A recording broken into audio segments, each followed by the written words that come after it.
and over to you.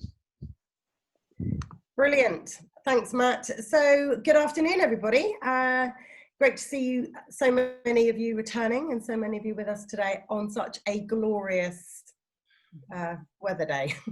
I'm Victoria Sprott. I'm the talent director for Robert Half, and I've worked here for 24 years as a recruiter, a leader within staff development and within the talent space. So today I'm joined by another panel of experts. We have Emma Howard, we've got Martin Spencer, sorry Martin, we've got DeLynn Senna and Claire Blissitt. So I think first of all we'll just do a quick introduction. So Emma, perhaps you could start us off. Absolutely, and on the last one of these webinars I finally learned to unmute myself. So hi everybody, I'm Emma Howard. So 15 years worth of experience working both in-house and agency for recruitment. I currently work as a consultant working with businesses on people resilience and also on individuals with their career planning and pathways. Brilliant, thanks Emma. And Claire? Hi, my name's Claire Blissitt. I run an exec coaching company. I primarily am focused on people who are stuck in some way or have reached a career plateau and they want to make a change in some way. I also currently hold a COO role with a manufacturing business within the East Midlands. And I've always been really passionate about people and their development, and I'm currently doing a master's in behavioural change and coaching at Henley Business School. Brilliant, thanks Claire. Martin?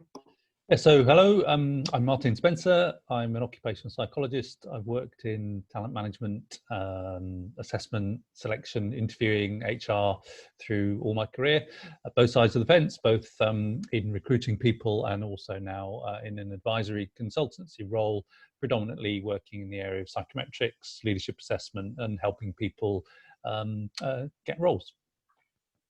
Brilliant, thank you. And DeLynn? Hi everyone, I'm DeLynn Senna and I'm the Executive Director for Robert Half's International Permanent Placement Staffing Operations, and I work with our international executives and field leadership to develop our growth strategies.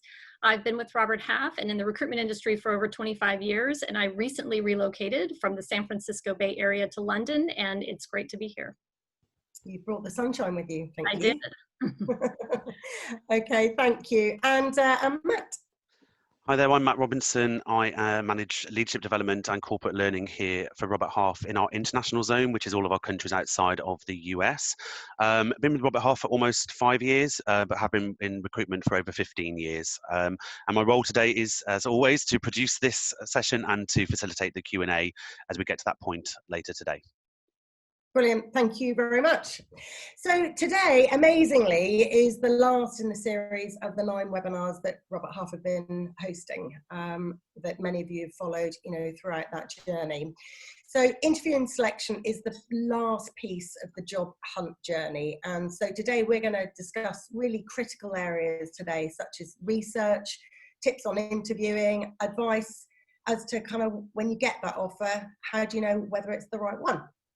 So as ever, we're going to run some polls to ensure that we're answering appropriately to the thoughts and of our audience today. A question will pop up on the screen. It's got a number of different answers. You just click the answer that is most relevant to you, and we will then share the results. There's bound to be lots of questions, I think, particularly on this subject. So please, as we go through the webinar, populate the Q&A icon at the bottom with your question. You can either angle it to the panel as a group or individually. You can ensure that your question is anonymous, and at around about 12:30 we will start answering all of those questions. Matt's going to collate them. Some questions might be themed, so your exact question might not be asked, but on in combination with others that are similar, just when we have a lot of volume. But just to ensure you, that the polls and the questions that you ask are anonymous, but the call will be recorded and does go out on sort of the social media piece. So I think we will utilise the rest of the time and kick off straight away with a poll, Matt. So poll 1. So we've asked this before if you've been here for other webinars in the series. So how do you feel about your job prospects in the current climate? So are you confident? Are you ambivalent? Are you cautious? Or are you worried / concerned? So I know Matt will give you sort of a 30-40 seconds or so to make sure we give everybody the opportunity to answer that. Absolutely. We've got about 75% who've answered so far, so I'm just going to give it another few seconds before I close the poll. So get your vote in now. I'll give it 5 more seconds. Okay, so I'm going to end the poll, and I'm now going to share the results with you all. There you go. Yeah, so we've run this poll a few times, and there definitely is an increase in trend looking at this from memory. So we've got 9% who are confident about their job prospects. We've got 14 who are ambivalent about it. We've got 27% who are now cautious, and an increasing 51% are genuinely concerned and worried about their prospects. So, so again, you know, it just reinforces, hopefully, for those individuals that, you know, these sessions are helpful in navigating your way through that worrying period of time. So the interview and selection piece, as I said, is crucial. So the first question we would like to pose to the panel is, the good news is you've applied to a job and you've actually got the interview. You know you're going. What research should take place prior to an interview, and how do you go about sort of structuring that research? So perhaps, DeLynn, from a Robert Half recruitment perspective, you might give some advice there. Yeah, definitely. Hi, everyone. So, you know, I think just even given your responses on that poll and that you're worried about it, if you do happen to get an interview, clearly you want to be extremely well prepared, as you would at any time. But, you know, right now that's obviously very important to you. And I would say that you're going to want to do research, which is absolutely essential, not only in the company that you're going to be interviewing with, but the individuals that you're going to be meeting with. And when you structure that, I would think about, when you look at the company, you want to learn 3 things. So I would structure it this way. What do they do? So in other words, what are their products and services? So what do they offer? What problem are they solving today? What need are they meeting? And ultimately, what industry sector do they sit within? Because often today, particularly today, you want to look at the industry as a whole and how are they performing, what impacts, given what's happening around us, impacting the industry either positively or negatively, and then how does the organization fit within that industry sector, and how do they stand out amongst even their competitors? You also want to look at their financial results. So think about, from a public perspective, you can find that online.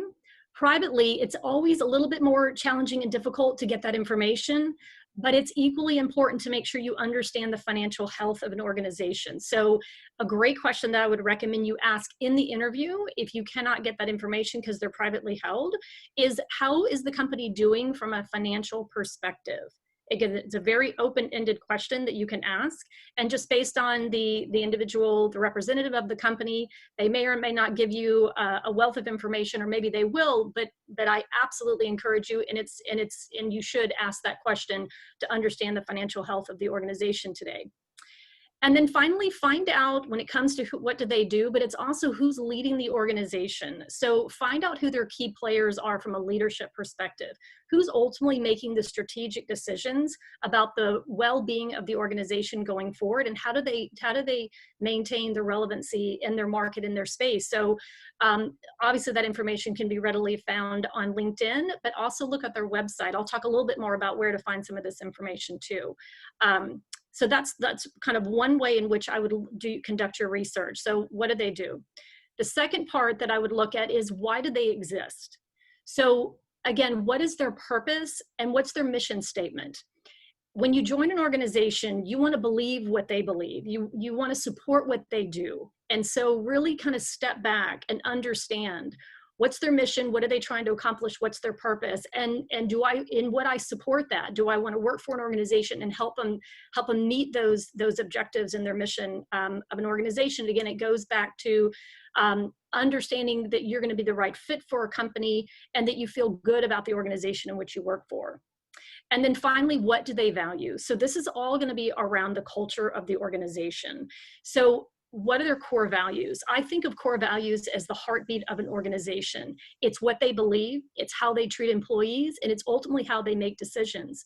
So when you think about joining a new organization and whether you're going to be a good kind of, we talk a lot about cultural fit, all that stems from their core values. And so if, again, they're not readily available on their website to see that, I would ask that in the interview. What are your values here? What do you believe? How do you make decisions? Again, that helps you understand whether this is going to be the right organization from you from an employee perspective. So where to find this information? So the company website is obviously a great resource to find a lot of what I just covered, particularly look at their career site.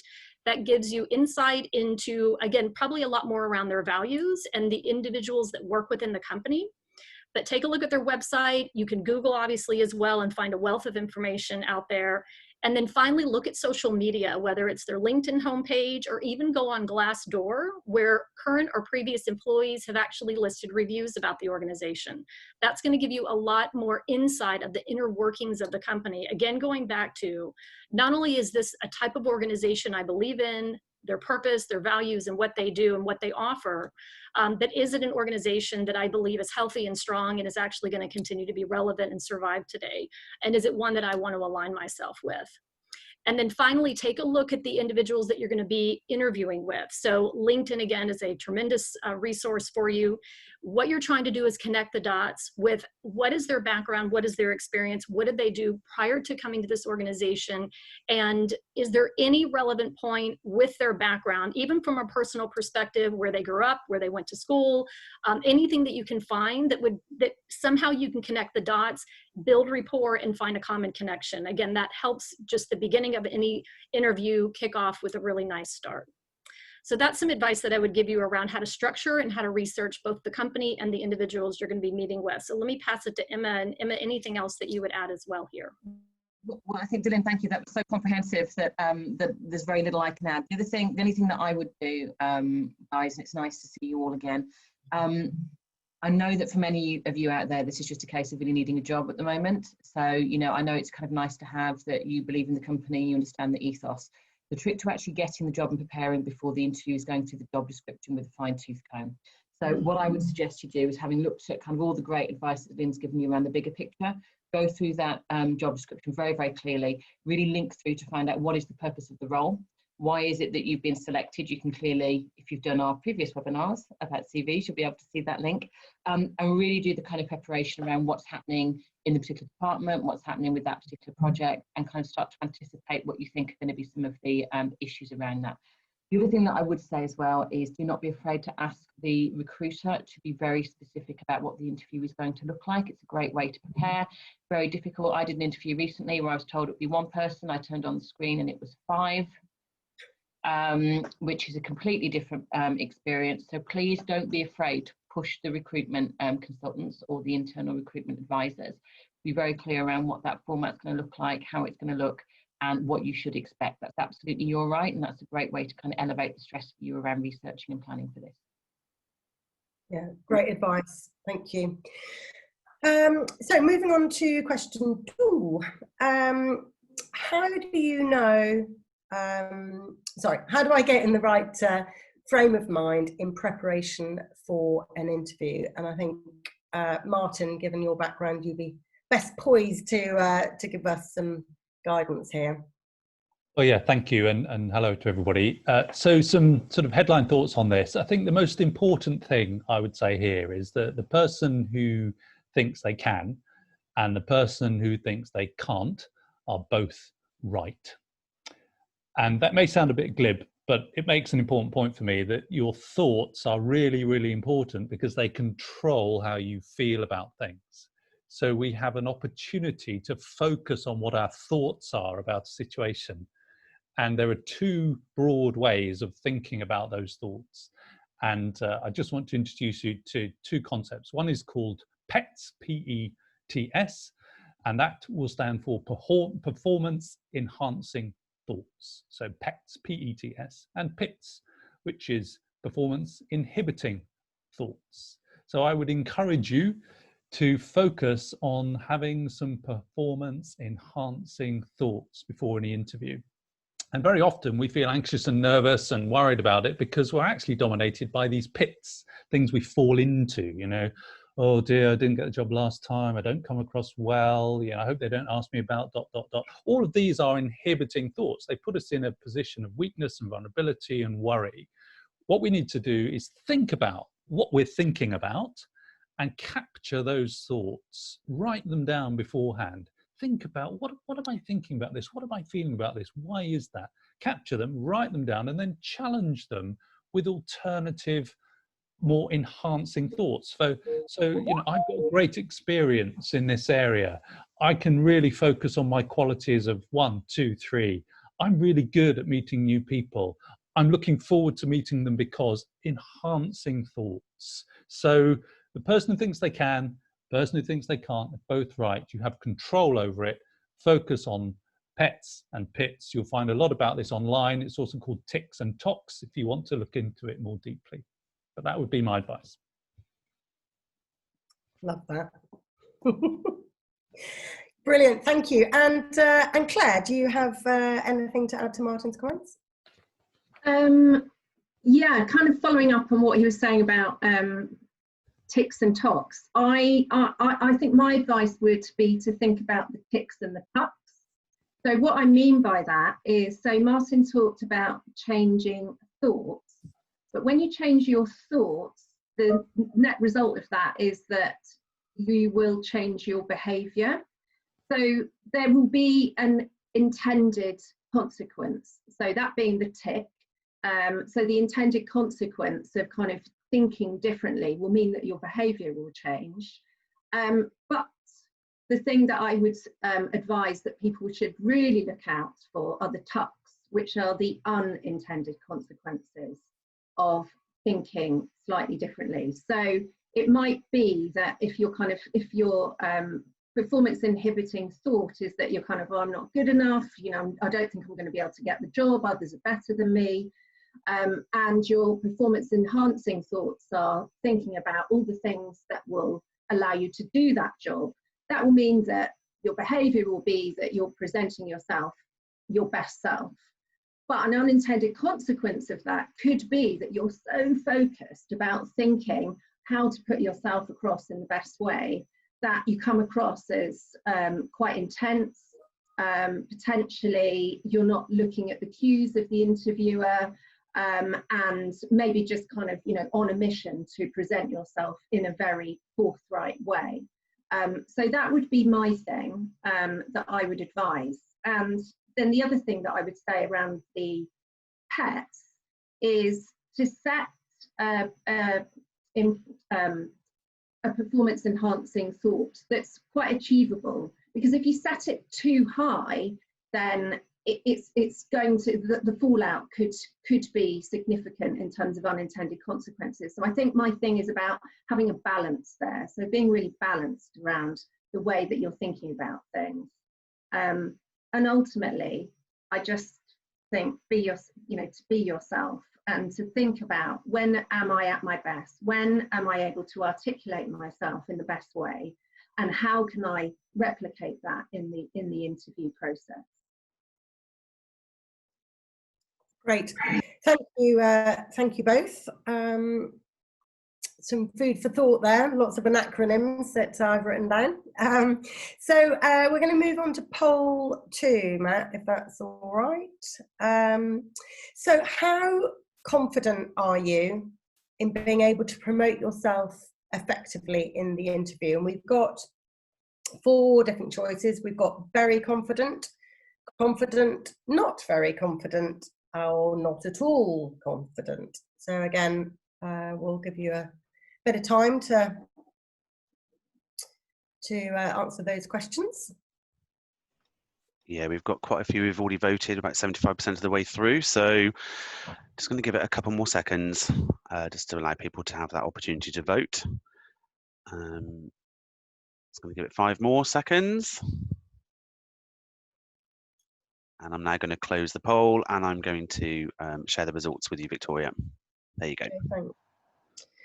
Okay, so that's really encouraging. So we've got 6% who are very confident. We've got nearly 60% who are confident, and then we've got 31 not very confident, and we've got a small percentage of 5 people at not at all confident. So what we'll do is we'll thank you for participating on that, and I would just encourage you to start, as questions are coming through in your minds, start populating in the Q&A, because we've ensured that we've allowed plenty of time today to answer your questions. So just a reminder, encourage you to do that. But moving on to the next question. So within the interview process, how do you reinforce your personal brand, but with authenticity?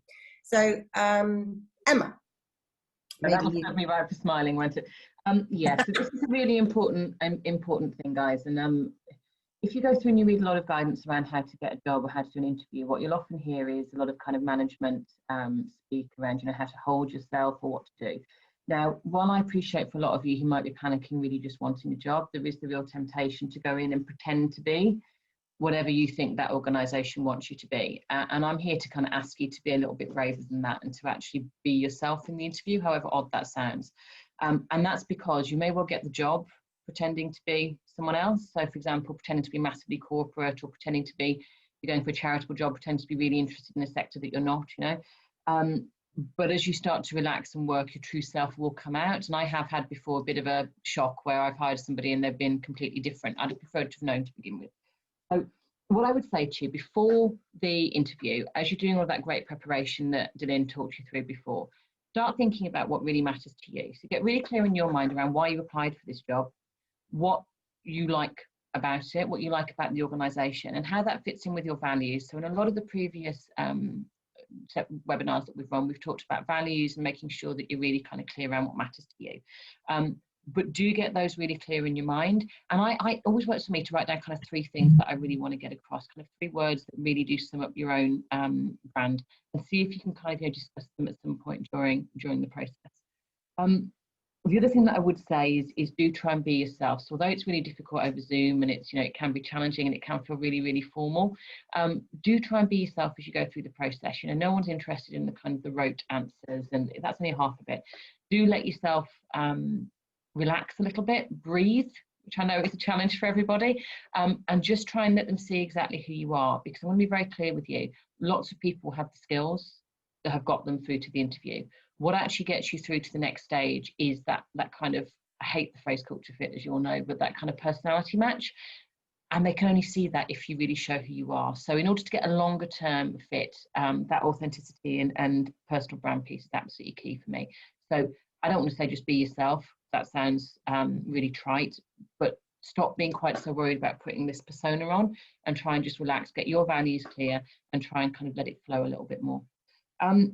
Claire, what else would you say? I'm sure you've got some much more kind of psychologically detailed stuff to talk about, but what would you say or add to that? Okay, I'm not so sure I've got psychological stuff, but I suppose my thing would be around when you kind of think about your 3 words that you mentioned, is really to lace those through your story.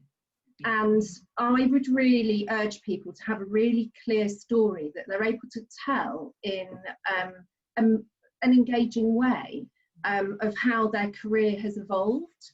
And I think the really important thing around your story is to show consistency with your achievements, your progression, and so on. And I know there was a recruiter that I worked with many years ago who his piece of advice to me, I still hold with me now. And I use actually in some of my interviews that when I'm interviewing and recruiting myself. But it's stolen from a process which some of you may know about called top grading.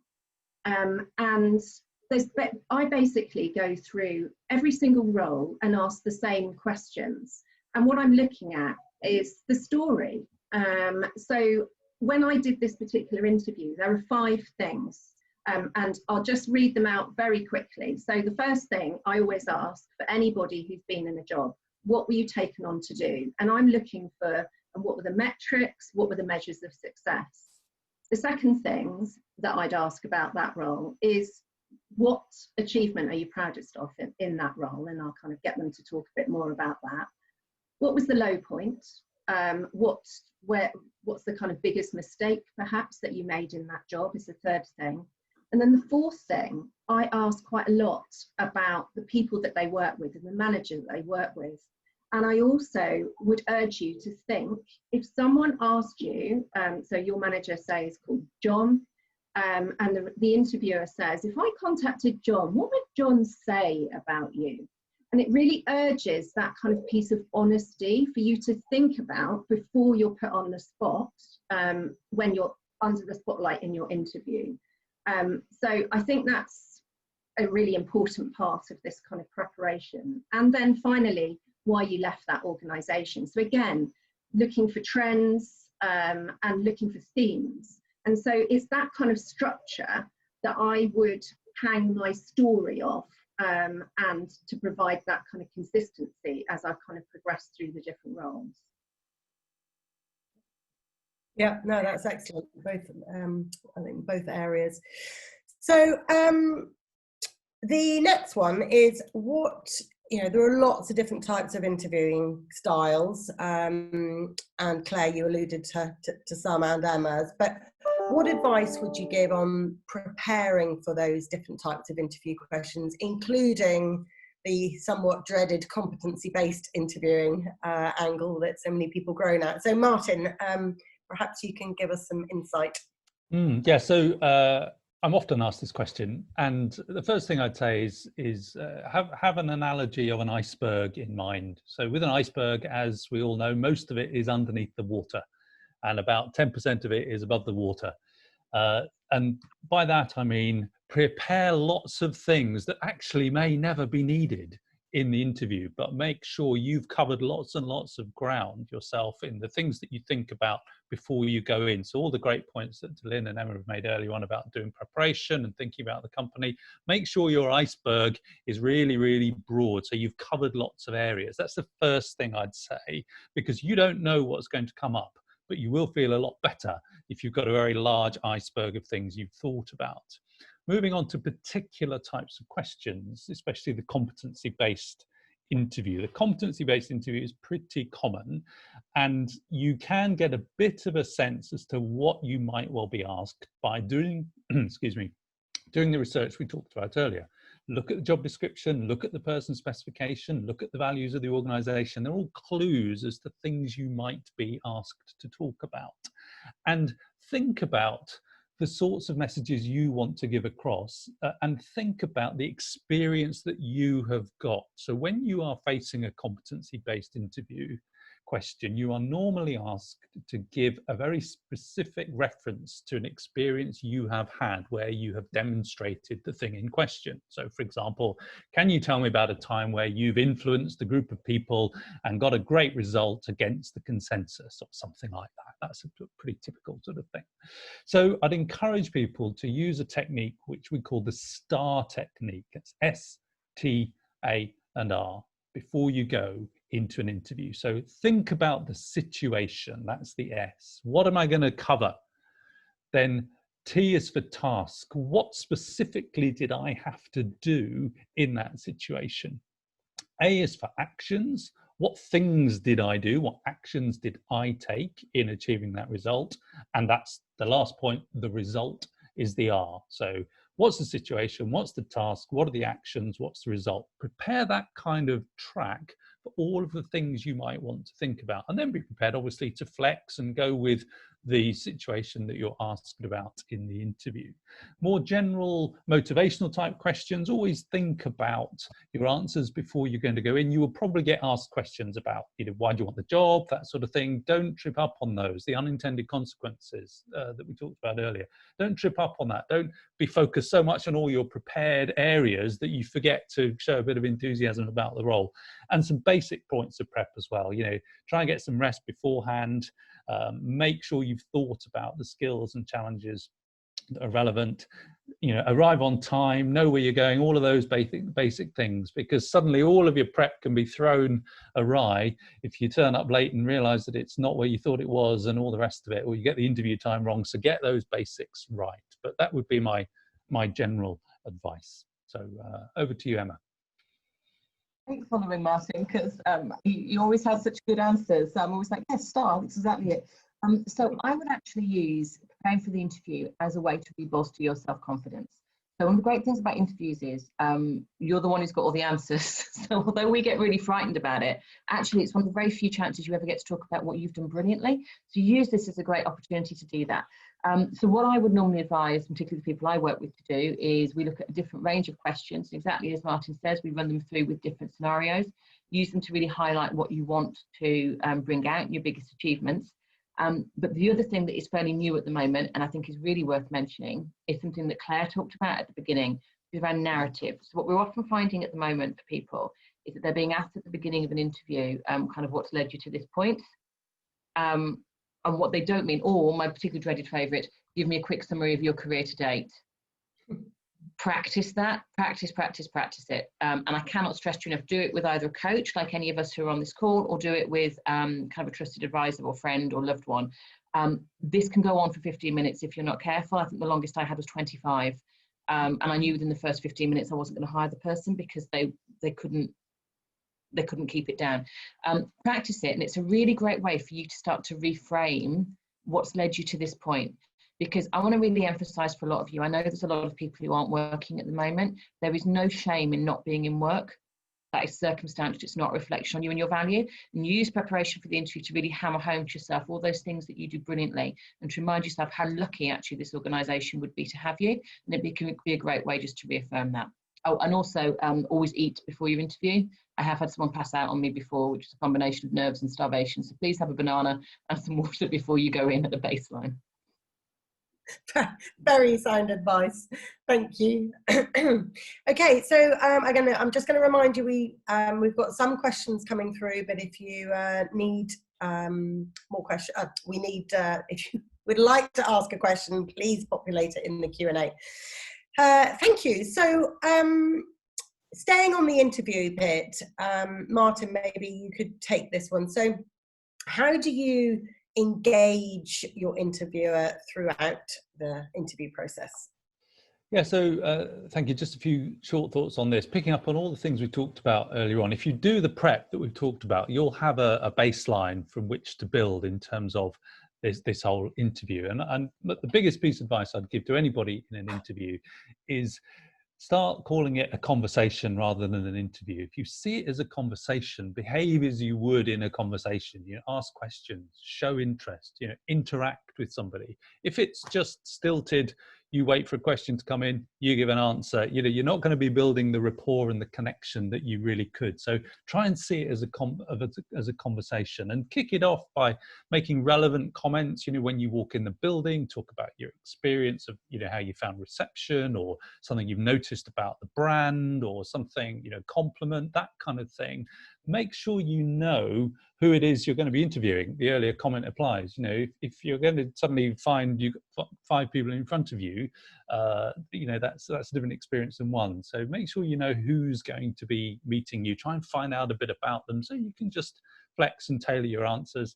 You know, smile, show some enthusiasm, and think about your body language. Think about, you know, how you express yourself. But the most important thing is try and see it as a conversation. So they're my quick thoughts, but I'm sure DeLynn has some others as well. Yeah, Martin, thank you. So I'd also think about how can you, engaging your interviewer also makes you incredibly memorable. And when you think about if they're going to interview 5 candidates and you're number 1, how are they going to remember you by number 5? And when you think about becoming memorable, I think Martin said it really well. Ask really insightful questions. You can engage your listener or the person you're meeting with by asking really intelligent, thought-provoking questions. And it goes back to all the preparation that you've done around the values and what they're looking for in the job description that Emma really emphasized. So think about some really intelligent questions that you can ask the interviewer to highly engage them. And you'll know you've asked a great question when they say, God, that's a really good question. So think about that. And let me give you one example. So I always love to coach people to ask the interviewer, tell me, I've learned a lot about your organization, but what specifically, why did you come to this organization? What brought you here? And then the second part of that question is, what keeps you here? So typically your interviewer will say, that's a really great question. And it's thought, and they have to stop and think. So think about that. And then I also want to leverage something that Claire said. She talked about telling your story. Also, what makes you memorable is you're a storyteller, and people remember stories and they remember facts and information. But as Emma said, you've got to practice it, make it very crisp and concise. So be a storyteller in your experience, make it conversational, as Martin said. And then how do you leave yourself memorable? By also asking great questions. So that's what I would add. Yeah. Thank you. I think, Matt, what we'll do is we've started to get quite a number of questions coming through. So I think if we just do the poll and then maybe go to the Q&A, and then we have some other questions we can come back to, but I'm keen to be able to answer your the audience's questions today. So the last poll before we go into the live Q&A. So what is most important to you in your next role? So I just need a job. You need it needs to fit in with your career plan. It must have the right work-life balance. It's for financial security. You're looking for a compensation increase, or actually you're just going to wait. You're going to wait for the right thing. So we're going to, as ever, give you a few moments to answer that, and then we'll go into the Q&A.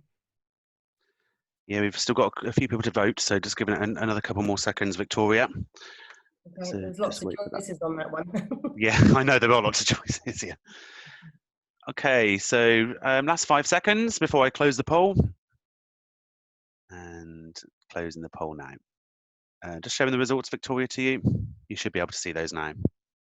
Okay, so 11% they need a role. 30% need to fit in with their ultimate career plan. 25% must have the right work-life balance. 17% for financial security. Very few people looking for an increase, and 15% are waiting for the right thing. So that's, yeah, I think that's very, very interesting. So it's great to see that that the career plan is still the priority, and work-life balance is right up there. So I'm going to hand over to you, Matt, if that's okay. Thanks, Victoria. Absolutely, no problem. Yeah, we have got quite a few questions coming in now, so do ask your questions, but also to say if we don't get around to all of them, we will follow up with them if we have the opportunity to later on after this webinar. So first question, Emma, I'm going to come to you because I know that this is something I think you've flagged for yourself, and actually, obviously we're still in this COVID stage, and I think there are people who are still isolating, worried about going back out to work. I know somebody here has said that, they've turned down a job because they're frightened about going on public transport. What tips do you have to get over anxiety? First off, I would say please separate out your job search from your anxiety, and I say this to you all with love and affection, because anxiety is a medical condition, something which we're all suffering from at the moment. It's very difficult for employers to find the right people for their jobs at the moment. If you go for a job and you turn it down, they've got to go through that whole process again. And we know how challenging that is for other people going through it. So please, for those of you who feel really anxious at the moment, if you are in a position where you don't have to work straight away, I really urge you to do some work with online counselling, or with your GP, or with any of the coaches who are available and out there, to really deal with that anxiety. It's completely natural and understandable. But what you don't want to be doing is compounding that anxiety by putting yourself through a recruitment process. That's anxious in itself, getting panicked through it, then not taking the job and getting into this cycle. So really do please treat those two things as separate. The other thing I would say to everybody is that although a lot of us are concerned around COVID and continuing to isolate, employers are making it pretty clear on their adverts at the moment whether roles can be done from home, and it's something that really you can elevate your anxiety by discussing that quite openly in the interview and making them aware. I know that the person who posted had kind of mentioned that they weren't planning on looking until September, and I think that's fantastic. Give yourself a period of time to feel more comfortable. I'm working with a gentleman at the moment on his job search, and he's giving himself until the end of September to get very clear on all of the stuff he's dealing with mentally. Never just about the job. And then we'll begin his job hunt together in October, and he'll feel very ready for that. But please don't compound your anxiety by forcing yourself into stressful job hunting positions and then having to turn a job down to feel that you're kind of earning it. That to me just doesn't help your mental health at all. I don't know if there's anything anyone else would add on that.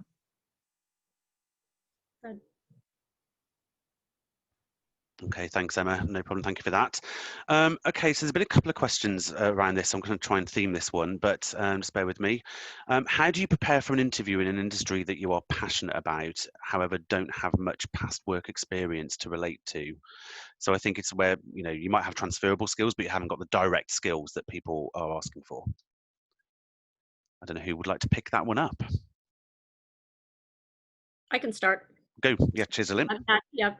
So what I would do is, it kind of goes back to the research, where find individuals that maybe do a similar type of job of what they're looking to hire for, that work within that industry.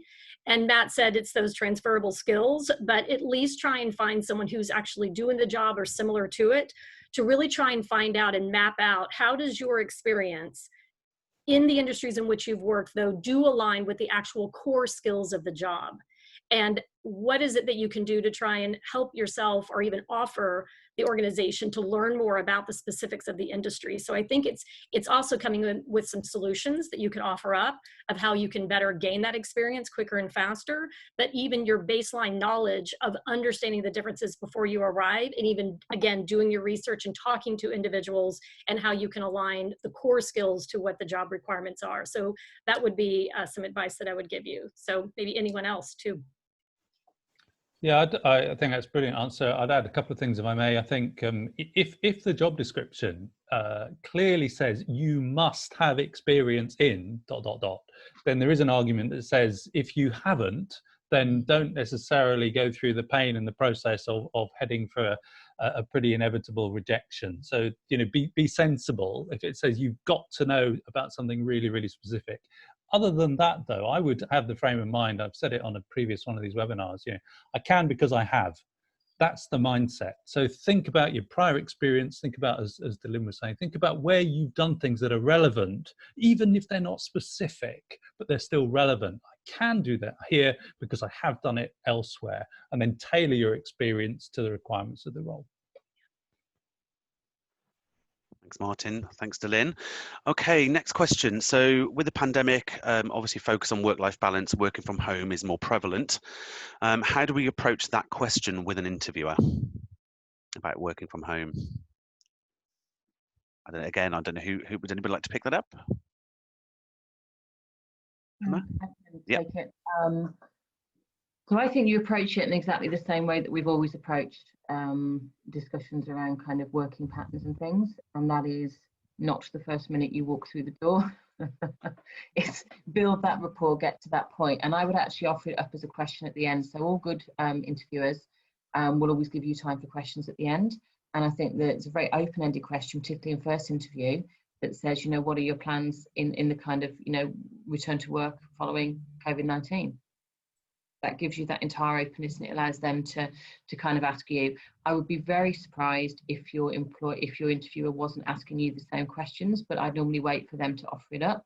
And equally, it gives you some great insight, because if they're all saying, actually, we're aiming for everyone back in the office and everything's going to be back to normal, and that doesn't work for you, then that gives you a great opportunity after the interview to reflect and think, actually, even if this comes through, is it really right for me? So I would leave it until the end. I certainly wouldn't lead with it. Thanks, Emma. Thanks very much for that one. Where's my question now? Okay. Sorry, I just lost one of my questions. Oh yeah, people. One question's come through about psychometric tests. So people are obviously concerned, worried about psychometric tests. So have you got any advice on those? But on the flip of that, how much weight do companies put on the results of a psychometric test as well? So Martin, can I pass that one to you in the first instance? Yeah, sure. Big topic, psychometric tests. I'll try and keep it brief. I mean, essentially, if you're asked to do a psychometric test, see it as a good sign, because it means that you're being taken seriously. So don't see it as a threat, see it as a positive thing. See it as the potential employer taking you seriously and being interested in getting as much information about you as possible. Broadly, there are two types of tests. There are reasoning tests or ability tests, and then personality tests. And usually you can practice. So you should find out the kind of test you're going to be asked to complete, and then look at the practice ones that you will find online. You can look the tests up online. British Psychological Society has a list of most tests. You can find out a bit about them. And when you're actually taking the test itself, you will have the opportunity to practice.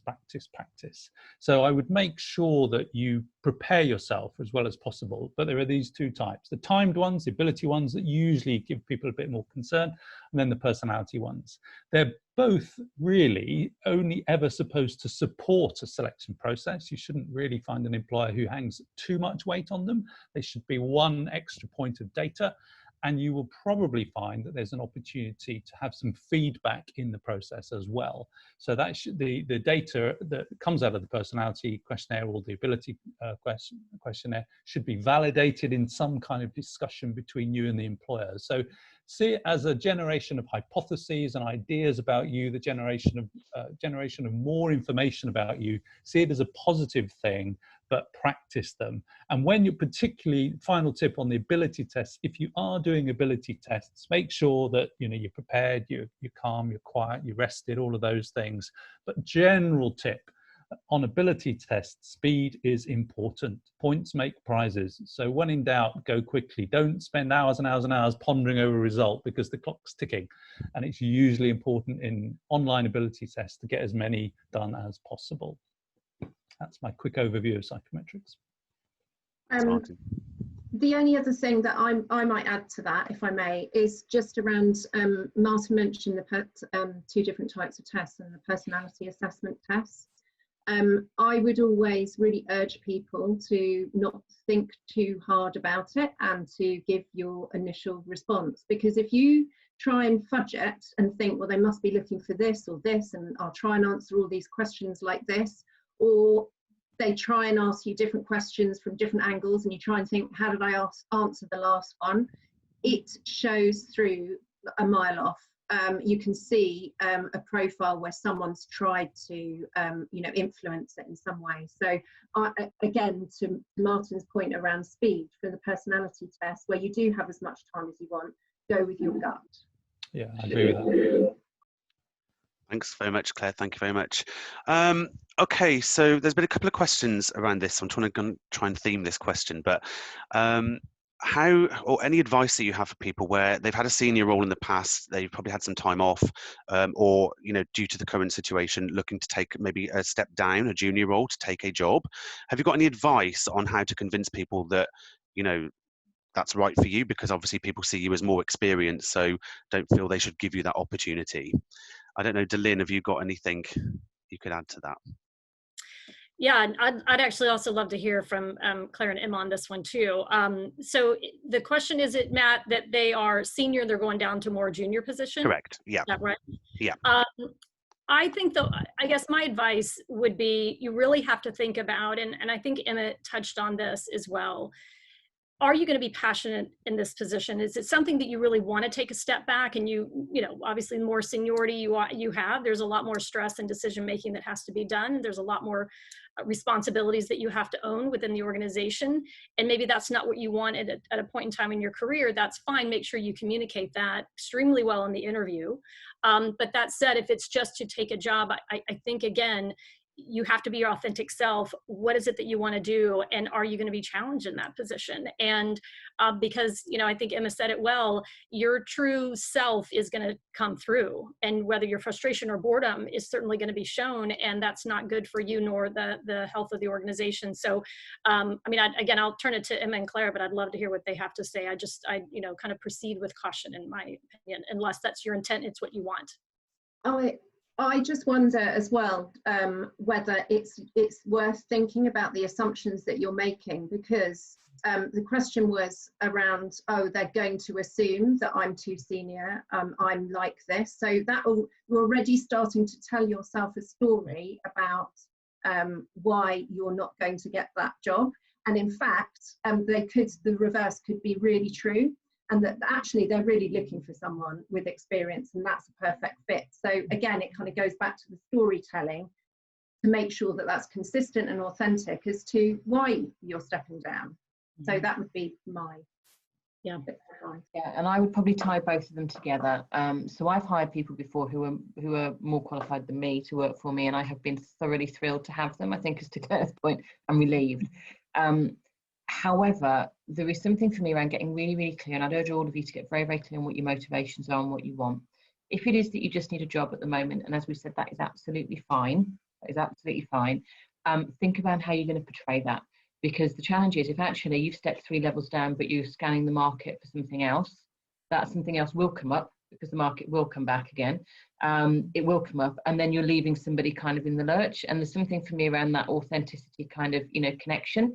So kind of think, for me, if you aren't prepared to be in it for 18 months to 2 years, don't really take something more junior. Start to think, oh, could you do some contracting, could you do something that's part-time to alleviate that stress, what could you do? And I think it comes back to, you know, DeLynn's point around that authenticity and Claire's around what's the narrative, how will you articulate that job move? If you're going for another job further on, you can just be storing some challenges up. I don't think anyone is going to be struggling to explain a gap on their CV at the moment. I think if you're ever going to have a gap on your CV, 2020 is the year to have it. So, you know, that's a great position to be in at the moment.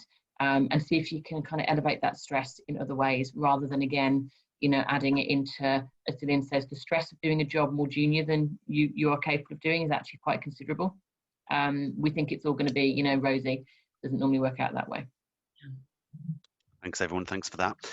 We've had a couple of questions, well, about 2 or 3 questions around the interviewer themselves, specifically around, you know, any advice that you can give if you either don't agree with maybe something the interviewer is saying or they're talking about, or that you're finding that they're either showing bias towards you or they're bad or inexperienced at interviews.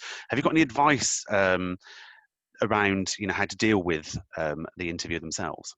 I take this as a starter for 10, and then I'll be really keen to hear what everybody else has got to say on it. Please don't get into an argument with the interviewer in the interview.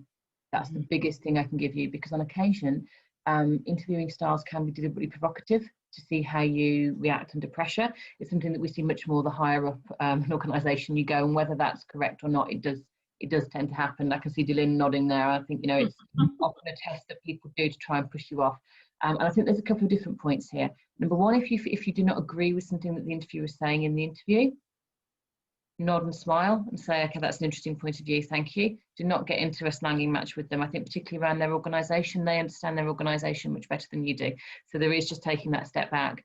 The other element of it, if you feel that they are being unprofessional or they are biased towards you in some way, I would suggest that you make some notes as soon as you come out of the interview, have a pleasant face on while you're in there, and then contact the recruitment team pretty quickly. You also need to decide whether that's a deal breaker for you, because it's very interesting how often we feel that people have been unprofessional when we haven't got through. Whereas if you got through, would you have felt that it was fine? So just kind of get that level of balance there. And then it is absolutely your right, and I've certainly done this when I've headed up recruitment teams, it is absolutely your right to put to the company that you felt that it was an inappropriate experience. You know, and there's lots of guidance around how you can do that. But please, please do not get into a kind of verbal argument or something match with them in the room. I don't know if there's anything else that anyone wants to add. I can see kind of Claire's, I think, got something to add on there. I've just got one thing, and I suppose if someone says something to me that was a statement that I found that I vehemently disagreed with, I'd be just really curious, and so I would be eager to ask them some really open questions around, that's really interesting, can you tell me some more? Because it may be that they know something, back to what Emma's saying, the context of their organisation, you know, they're in a different world to you, and so my first instinct would be to be curious and to ask them more. I think that's a great response, Claire, actually. Thank you. I'll use that next time. Thank you.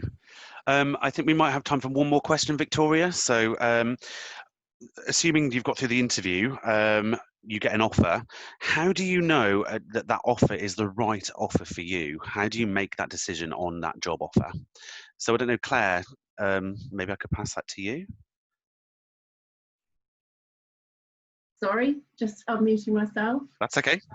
Yes, yeah, sure. So I think when you get the job offer, what I've witnessed, and also myself, suddenly you're extremely flattered and so excited, because it's almost like such a pressure release to have got the job offer, that sometimes you lose your head, and you kind of think about this role with rose-tinted spectacles, and actually you're missing so some of the really obvious things in front of you.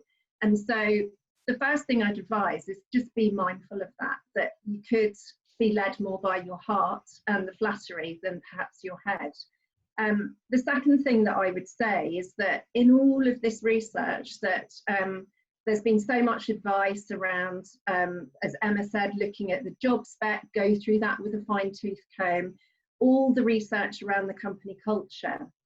But a really important thing is the person that you're going to be working for. That's the enabler. And I'm sure you've all seen stats around people don't leave companies, they leave their line manager.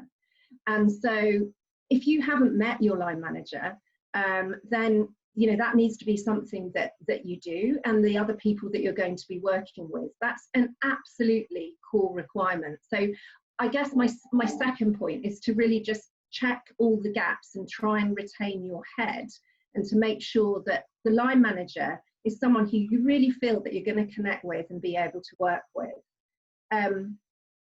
And then the final point I would say is beware of the counter offer from your existing employer. Again, I think recruiters, DeLynn will correct me here, but it's something like 80% of those who accept a counter offer from their existing employer still leave within the next 6 months. So I would just be really wary around that, and also just rewind as to what you were looking for in your next step. And also just think, well, why have they given me this offer now? Why didn't they do that before? So that would be my tips. DeLynn, what have you got to add? I'm sure you've got loads more to add. Oh, I'm just unmuting you, DeLynn. You're on mute. Hang on. Thank you. Yeah, there you thanks. go. I was going to say that's brilliant, and you're right about the stat when it comes to the counteroffer. I think it goes back to what everyone has said. You want to make sure that the offer is fair. You do want to take other than just salary into consideration. What do you value? What's important to you? Someone talked about one of the questions, quality of life and work from home. So all those things are important to you. No negotiation ever is going to be perfect, but ultimately, what do you value? And then really make sure you feel like you got that right. But ultimately, I think what we've all tried to say too, though, is your career comes down to not necessarily the salary that you ultimately end up negotiating or the points of negotiation. It's the company that you choose to work for. It's the individuals that you choose to work with. It's the culture in which you immerse yourself in. And it's all those things, even industry, that ultimately propels your career and brings you true joy and satisfaction in your life. And so I think step back and think about all those things as you think about entering and negotiating when it comes around your offer and feeling if it's fair. Just make sure the whole package is right for you. Thank you both. Victor, I'm going to hand over to you to close us out. We're almost at the hour. I know, I've got 60 seconds to say a lot. So I'm very mindful there are a few questions we haven't got around to coming back to you, but I absolutely give you my assurance that we will speak to the panel, get their combined views, and we will come back to you on email when we send out the recording in a few days. So be assured that you will have your questions answered. So, I mean, so many takeaways, your values, the importance of research. We've got pits and pets. I can because I have. I think, those are some of the sort of the personal takeaways that I've taken on board today. So firstly, thank you as ever for the panel. Your committed, time and expertise over the last 9 weeks has been absolutely outstanding. So thank you very much for making this such a success and hope for the audience today. So for the participants today, thank you very much for joining on such a beautiful day. I'm sure there were lots of other things that you could have done. I hope the series and today have provided what it was intended for, which was hope and direction for your future roles. And all the webinars that we've had are all available on an on-demand version via the link or via social media network. So please feel free to access them, pause them, record them, write your to-do list, or share them with people who maybe start looking for work moving forward. So just lastly, the very, very best of luck on your career journeys. Robert Half are here to support you, not just over the last 9 weeks, but futuristically. If you're skill set doesn't sit in within our core lines of business, and we know companies and people who can. So please feel free to reach out to any of us on the panel and any contacts you have within Robert Half. As I say, we're here to support you through these times. So without that, it's 1 minute past 1, and I shall say goodbye. So thank you very much, everybody. Bye-bye. Thanks all. Bye-bye. Bye-bye. Thank you. Bye.